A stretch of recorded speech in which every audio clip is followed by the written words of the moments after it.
presenting Detective Nicholas B. Harris in a salute to the law.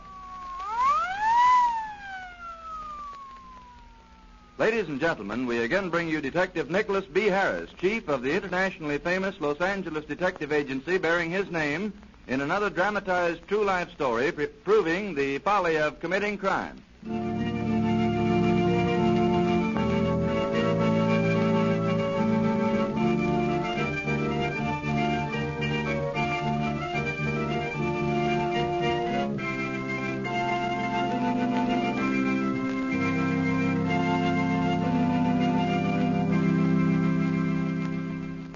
And now, Mr. Harris. Thank you, Mr. Applegate, and good evening, everyone. There have been crimes where it seems that they do pay for a while, but no matter how slick the scheme or how clever the criminal, something always happens.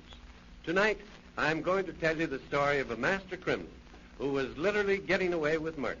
One afternoon, a few years ago, a fine-looking young man called at my office and introduced himself as... I'm Dr. Buck. I've come to you for advice about a situation that has arisen at Mercy Hospital. Yes, Doctor. You see, while Mercy is a small hospital, it has always had an excellent reputation, and I'd hate to have anything happen to damage that reputation. I'm chief of the surgical staff, and this matter really is not under my jurisdiction, but I feel responsible. Just what do you refer to, Doctor? The extraordinary bad luck, if it is bad luck, which has pursued the patients of Nurse Chamel. 4 of them have died within the past year. That might be mere coincidence. It might be. And it might not be mere coincidence that 2 of those patients who died were brought to the hospital by a Mr. Wood. Probably nothing would have been thought of that either, hadn't Mr. Wood displayed to Dr. Carey a liberality that seemed both out of character and out of place under the circumstances. Just what do you mean? Perhaps it would be better for you to hear directly from her. She's waiting in the outer office. She? Dr. Carey is a woman? A very fine woman, as well as a very fine physician. Have the lady sitting out there, Dr. Carey. Show her into my office, please. Yes, sir. Ruth, this is Mr. Harris. How do you do? How do you do, Doctor? Will you take this chair? Thank you. I thought it would be better, Ruth, for you to tell Mr. Harris what Mr. Wood said to you. You see, I'm resident physician at Mercy Hospital 24 hours a day. Still, I had practically nothing to do with old Mrs. Elliott's case because she had her own physician. She was Dr. Ludwig's patient. Mrs. Elliott was the second patient brought to Mercy Hospital by Mr. Wood. And the second one to die there? Yes, but as I say, I had practically nothing to do with her case. I was very much surprised, however, when Mr. Wood came to settle with the hospital for the 3 weeks that Mrs. Elliott had been there. He asked to see me alone, and then he handed me an envelope. A slight token of my appreciation, Dr. Carey, for your many kindnesses to my aunt, the late Mrs. Elliott. $500? But, Mr. Wood, I can't accept this. Why not? Oh, because I did nothing to earn it. Why, Mrs. Elliott was Dr. Ludwig's patient. Yes, I know. But I feel sure that you, Dr. Carey, did even more than Dr. Ludwig to make the poor old lady last hours comfortable. Oh, but really, Mr. Wood, I did nothing more than I would have done for any patient here at Mercy Hospital. Well, even so, I feel a debt of gratitude to you, Dr. Carey, and I must insist you accept this slight token. Well, if you feel that way, Mr. Wood, the hospital is always in need of money, and I might turn it over to the Children's Free Clinic. If you wish. But in that case, please keep my name out of it. Just say it's a donation from a friend who prefers to remain anonymous. All right, and thank you very much in behalf of the children who will benefit from the use of this money. Thank you, Dr. Carey. Thank you for all your many... That's how it was, Mr. Harris. And at the time, it seemed like a generous gesture on Mr. Wood's part. But later, when I told Dr. Buck about it... We decided that Wood's purpose in handing Dr. Carey this money was to put her in a position where she would hesitate to stir up any inquiry into the cause of old Mrs. Elliott's death. Why should Dr. Carey start such an inquiry? Well, Mrs. Elliott was the second patient of Nurse Chamel who died in Mercy Hospital. Yes. Of course, it may be mere coincidence, and I'd hate to do Nurse Chamel an injustice. There is another fact which I just learned last night and haven't even told Dr. Carey. And what was that, Doctor? Mrs. Elliott had considerable holdings of real estate and securities. Her will was filed for probate yesterday, and Mr. Wood is named her sole heir.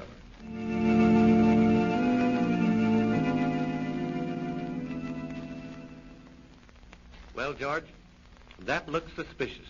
And suspicion became almost a certainty in my mind when further investigation developed that an old gentleman previously brought to Mercy Hospital by Wood and attended by Nurse Chamel had also left Wood a substantial sum of money. Nevertheless, we had no proof. The bodies of both of these unfortunates had been cremated. Dr. Ludwig bore an excellent reputation. I was convinced he had not been a party to it. It surely looked as if here was one case where crime had paid.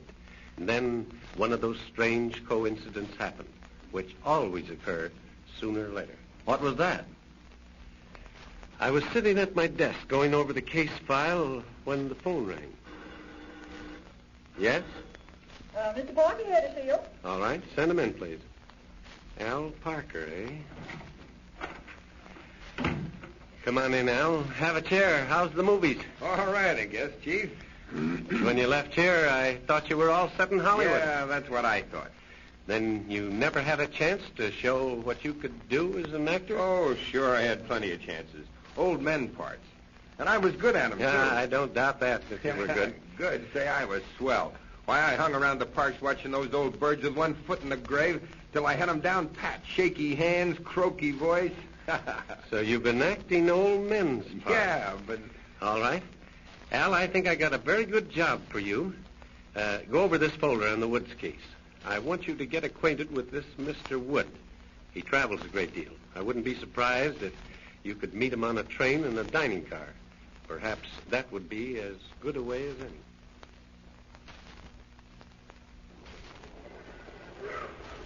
Table up front, sir. Let me take you on. Thank you. I'm a little unsteady. We're a few minutes behind time. A good deal of sway when we hit the curbs. Do you mind, sir? What? Oh, no, not at all. Thank you. This chair. There you are. Thank you. Beg pardon, stranger, but are those trees out there really oranges? That's right. Look right pretty and green after all that desert. This must be your first trip to California, then, Mr. Wood's the name, sir. Old Milo Wood from Cottonwood Falls, Kansas. Well, that is a coincidence. My name is Wood also. You don't say. Yes, sir, this is my first trip. Seems like everybody in Cottonwood Falls has been to California but me. So when they struck oil on the East 40, I says to myself, California, here I come. You say oil was discovered on your property? Yep, finally got it. Been drilling around there for years, but they never went deep enough till now. Discovery well is bringing me about 500 a day. Yep, she come in for about 4,000 barrels. My royalties an 8. Drilling the second well now, and there's room for 2 more. 4 wells, $2,000 a day. Oh, no. Production drops when the gas pressure's let off. Year from now, maybe they'll all be on the pump. I don't figure it'll be less than 300 for a good many years to come. And Lord knows that's more than I can ever spend. Mr. Wood, when we get to Los Angeles, I would like you to be my guest. I want you to come and make your home with me for as long as you care to stay. Well, now that's right nice of you. But I wouldn't want to impose. Your family wouldn't enjoy having an old man like me around. I have no family. Is that right? Well, Frankly, anyway... Mr. Wood, there's nothing I enjoy so much as showing Southern California to someone who's never seen it before. It isn't often I get the chance, so you'll be doing me a great favor. I mean it, Mr. Wood. Well, when you put it that way, I might accept your generous offer for a while.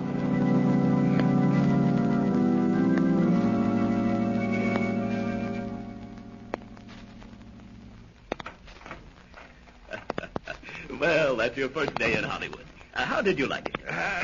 Great, only...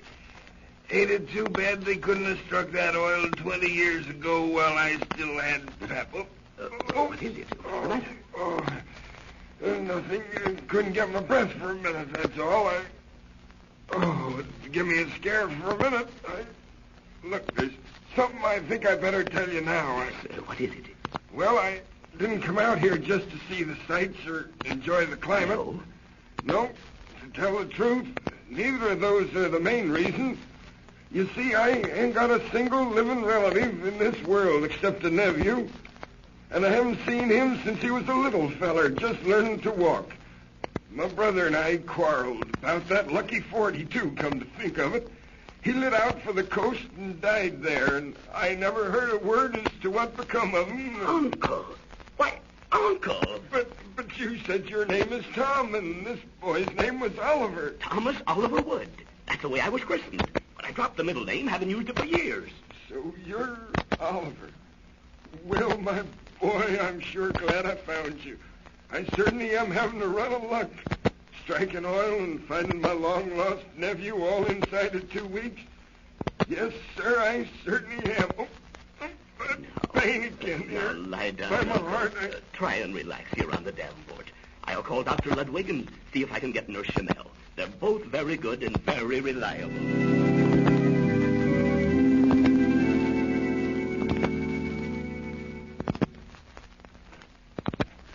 Here's your room, Uncle, and here's Nurse Chanel. Pleased to meet you, miss. How do you do, Mr. Wood? I hope you like your room. Oh, fine, just fine. Only the bed, could it be moved over closer Sure, to the Uncle, window? sure. You see, well, there's a fire escape outside that window. Oh, you're afraid of fire? Well, I guess it's just an old man's notion, but I ain't never slept higher in a second story. Oh, that's all right, Mr. Wood. We'll move the bed right beside the window. Oh, thanks, miss. And then I'll fix your medicine. The same substitute that Wood had the last time. An elderly, distant relative with money turned over to the tender mercies of Nurse Chanel. Oh, that woman gives me the creeps. He's been here 2 days, and no word from Harris yet. Oh, another death. Another murder. Oh, I can't stand it any longer. I'm going to intervene and warn that poor old man. No, Dr. Carey, that'll spoil everything. Oh, Mr. Harris, I didn't know you were here. We've been trying to reach you.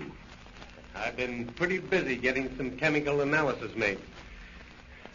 Oh, what about the patient? Don't worry about the patient. Wood went up to the room, didn't he? Yes, just a minute ago. Well, give him about 3 minutes, and then we'll all go.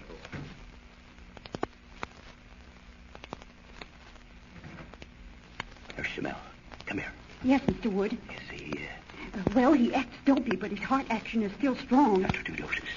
Are you sure he took them? The glass is empty, but I don't know whether he drank it. I didn't want to force it on him. Fix him a double dose, and this time we'll make sure he swallows it. All right. Oh, hello, Oliver. I didn't hear you come in. Yes, I'm here. It's time for your medicine, Uncle. All right, Mr. Wood. Now you just drink this, and in a few minutes, all the pain will No, be I gone. don't want it. I don't But want you it must, anymore. Uncle, at doctor's orders.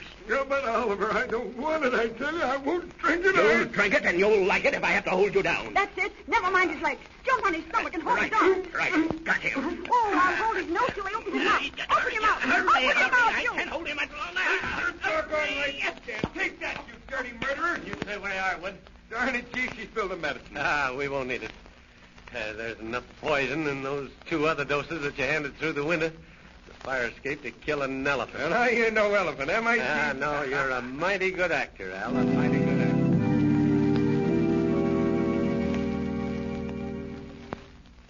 So that was the end of Mr. Wood's career of crime. No, it wasn't. Yes, Mr. Applegate, and Nurse Schemmel also. Dr. Ludwig, I am happy to say, was able to prove his complete innocence. Thank you, Mr. Harris. Ladies and gentlemen, you've just heard another true life story brought to you by Detective Nicholas B. Harris, internationally famous Los Angeles criminologist and chief of the detective agency bearing his name. All names used are fictitious, and any similarity to those of actual persons is purely coincidental. This story was dramatized for radio presentation by Ralph Burchard and is a Carolyn Carroll production.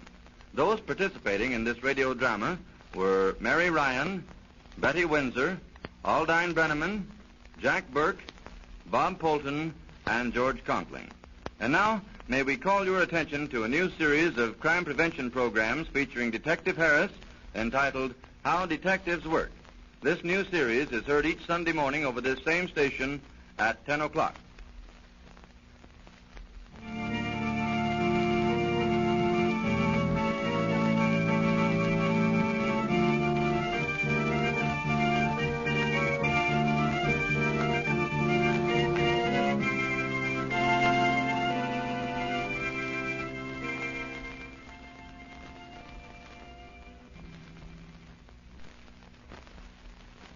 You are listening to station KECA Los Angeles.